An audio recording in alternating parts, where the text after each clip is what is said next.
Madame la Présidente, Madame Mariane Radjavi, chers collègues, maires, Monsieur le coprésident Jean-François Le Garret, chers voisins et collègues, coprésident donc du comité des maires de France en défense des Ashrafiens, mesdames et messieurs, je suis particulièrement heureux en tant que maire du 2e arrondissement, en présence de mon premier adjoint, notamment Jean-Paul Morel, de vous accueillir ici, dans cette mairie de Paris, pour renouveler le soutien des élus français au combat du peuple iranien pour la liberté et les droits de l'homme. Le comité des maires de France, que président Jean-Pierre Muller et Jean-François Le Garret, a décidé de vous recevoir et d'organiser cette réunion qui marque l'engagement des élus municipaux français dans le cadre de leur congrès qui se déroule en ce moment, leur soutien au changement démocratique et en Iran et à la lutte courageuse que mène le Conseil national de la résistance iranienne dont nous avons l'honneur d'accueillir la présidente, Madame Mariane Radjavi, ce soir parmi nous pour parler de la situation de son pays. Nous voulons également renouveler notre profonde préoccupation quant à la sécurité et la santé de plus de 2700 opposants iraniens réfugiés au camp de Liberty en Irak et qui sont persécutés par des forces sous influence des mollahs iraniens de Téhéran. Notre engagement avec le peuple d'Iran est également motivé par notre appréciation de la crise grave que traverse actuellement l'ensemble du Moyen-Orient. Parce que ce qui se passe dans cette partie du monde et son avenir concerne directement nos communes et nos jeunes et exige une plus grande mobilisation de notre part. Alors que l'Iran des mollahs a été à la source de la propagation de l'extrémisme religieux dans la région, le péril de l'islamisme dépasse aujourd'hui les limites du Moyen-Orient et concerne la sécurité de l'ensemble des pays démocratiques. Si nous sommes à vos côtés, Madame la Présidente Radjavi, c'est parce que vous représentez cet islam démocratique et tolérant, tant nécessaire à notre monde d'aujourd'hui. Votre appel à l'abolition de la peine de mort et au respect des droits humains, à l'égalité entre les femmes et les hommes, à la séparation de l'État et de la religion, ainsi qu'au respect de l'environnement, résonne particulièrement dans nos consciences.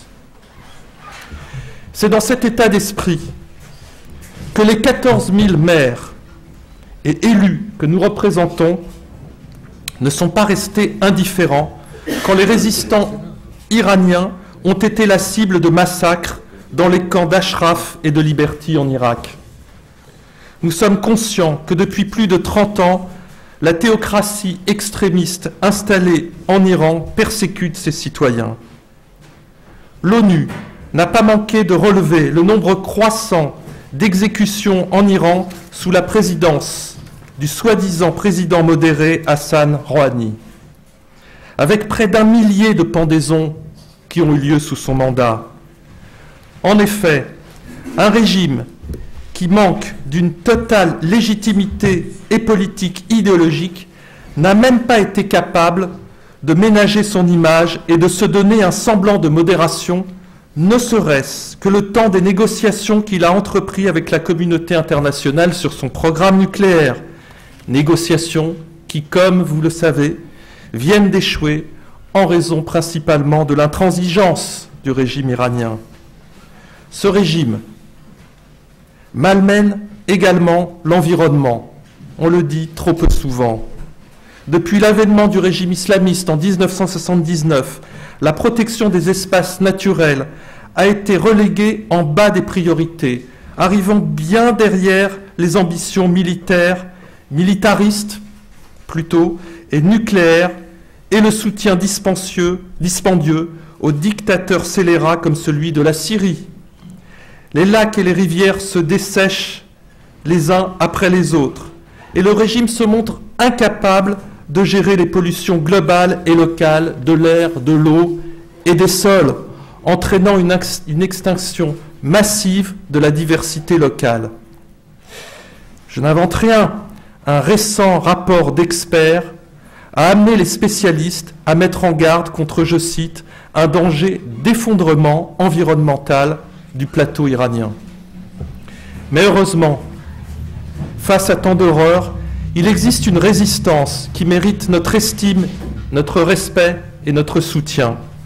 D'autant plus que, vous le savez, la justice française vient de reconnaître le mouvement de résistance iranien et de réaffirmer que celui-ci est irréprochable et que son combat est légitime. Dans ce contexte, le comité des maires appelle le gouvernement français à conditionner la poursuite des relations avec ce pays et la fin des sanctions à l'arrêt des pendaisons publiques et à l'amélioration des droits de l'homme du peuple iranien. Il doit également user de son influence pour que la protection des résistants iraniens du camp de Liberty en Irak soit assurée, que le blocus médical du camp soit levé et qu'il soit reconnu comme un camp de réfugiés sous la couverture du HCR. Je voudrais pour finir saluer le courage de toutes celles et tous ceux, toutes ces femmes et tous ces hommes iraniens qui se battent chaque jour avec abnégation contre le régime des mollahs et l'extrémisme religieux dans leur pays. Leur exemple doit inspirer notre action à nous, démocrates, élus de la République française, quelles que soient nos sensibilités politiques. Aussi, nous tenons à vous réaffirmer notre soutien sans faille au juste combat que vous menez pour la liberté, l'égalité et le retour des droits humains en Iran et partout dans le monde. Je vous remercie pour votre attention.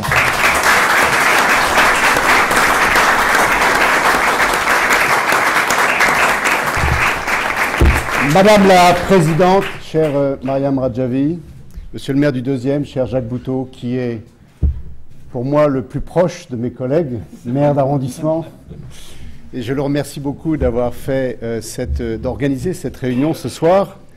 Nous sommes des maires de France, disponibles, présents, solidaires de votre cause, et vous le savez. Parce que, à chaque fois que vous en avez la possibilité, Madame la Présidente, vous envoyez un message au nom de tous ceux qui représentent la principale institution démocratique en Iran. Et si nous le faisons aujourd'hui, c'est parce que dans le cadre du Congrès des maires de France, nous avons le devoir de nous élever contre la menace de l'intégrisme islamique, contre la dictature religieuse en Iran qui cherche à se doter de l'arme nucléaire. Nous sommes évidemment inquiets sur tout un tas de sujets entre maires, mais désormais, nous savons les risques qui découlent de la radicalisation au Moyen-Orient. Les représentants des gouvernements parlent d'environ 1000 jeunes Français qui ont rejoint les djihadistes. Cela nous concerne tous en tant qu'élus dans nos territoires et dans nos communes. En Allemagne, le ministère de l'Intelligence et de la Sécurité intérieure a déclaré que jusqu'à la fin de l'année, il y aura plus de 7000 radicalisés musulmans en Allemagne. Et on rencontre les mêmes problèmes au Royaume-Uni et dans toute l'Europe. La guerre en Irak et en Syrie s'est propagée sous des formes plus ou moins diverses et perverses dans nos propres pays. Il faut ajouter le système des missiles en Iran, les sites en Iran pour la production du nucléaire et les milices armées qui ont été créées par le régime iranien au Moyen-Orient. Notre gouvernement, le gouvernement de la France, s'est engagé contre le radicalisme islamique. Nous devons tous le saluer, ceci en plus de notre engagement militaire en Afrique. Mais nous avons donc atteint un point où nous ne pouvons pas dire que le fondamentalisme islamique n'a rien à voir avec nous. C'est la raison pour laquelle, dans le cadre de ce congrès des maires de France, nous devons nous montrer solidaires. La solution doit venir de l'intérieur du Moyen-Orient, comme une solution culturelle, humaine, fondée sur un islam de tolérance, afin de lutter contre toutes ces idéologies meurtrières. Nous savons que vous apportez beaucoup de réponses, Madame la Présidente, parce que vous prônez toujours un islam démocratique et tolérant, que c'est cette alternative sur laquelle nous devons attirer l'attention des peuples et proposer des changements géopolitiques dans toute cette région menacée. L'Iran peut être un allié pour l'Occident.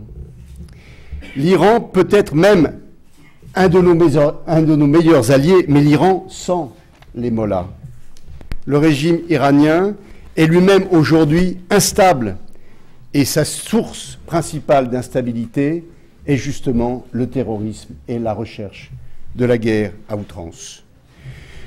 Nous avons tous entendu parler de répression et d'actes de barbarie en Iran, à Ashraf, à Liberty, mais vous savez comme moi que plus de 700 généraux des gardiens de la Révolution travaillent dans la municipalité même de Téhéran. Ce sont ces commandants répressifs qui se sont emparés de la municipalité. Que dire de l'insurrection de 2009? Et la municipalité de Téhéran a eu la première place parmi les institutions de sécurité. Voilà pourquoi nous devons tous lutter contre tous les actes de mort, de barbarie, de répression, de terrorisme qui s'abattent, chère Mayam Radjavi, sur votre peuple.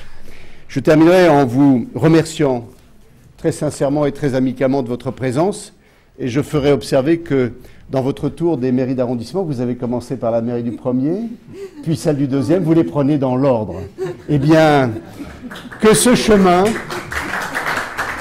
vous conduise jusqu'à l'accomplissement suprême dans la voie de la démocratie et de la liberté. Je vous remercie.